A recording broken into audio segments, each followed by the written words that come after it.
সকালটা দেখে আমরা বুঝতেই পারিনি যে আমাদের সারাটা দিন এতটা বেকার যাবে। কেন? তা জানতে হলে পুরো ভিডিওটা দেখো। Hi, we are Roznama family.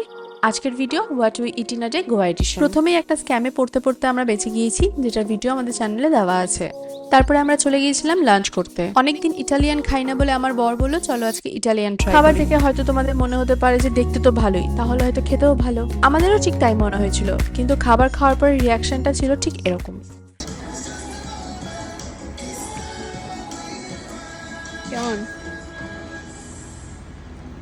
আশেপাশে স্টাফ ছিল বলে আমরা খাবারটাকে ততটা জঘন্য বলতে পারিনি যতটা জঘন্য ছিল। আর তার উপর এই জঘন্য খাবার খাওয়ার পর আমাদের বিল এসেছিল ৩,০০০ টাকা।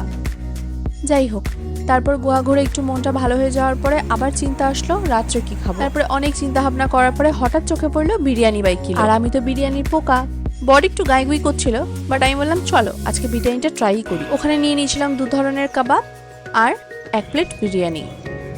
কিন্তু এই যে কথায় আছে না, তোমার সাথে যেটা ঘটা সেটা ঘটবেই।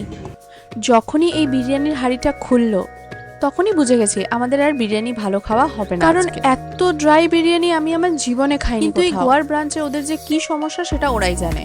একটু গ্রেভি দিতে কি হয়েছিল, এতই ড্রাই ছিল আর এত মশলা কম ছিল। কিন্তু কি আর করা যাবে, খেতে যখন বসে পড়েছি খেতে তো হবেই, আর খাবার নষ্ট আমরা করি না। আমাদের এই ছোট্ট ফ্যামিলিতে তোমরা যদি যুক্ত হতে চাও তাহলে অবশ্যই আমাদের চ্যানেলটাকে সাবস্ক্রাইব করো আর কমেন্ট করে জানাও তোমাদের কিরকম ভিডিও দেখতে পছন্দ বা তোমাদের এই ভিডিওগুলো কেমন লাগছে। চলো তাহলে আজকের মতো এই পর্যন্তই, দেখা হচ্ছে পরের ভিডিওতে। টাটা।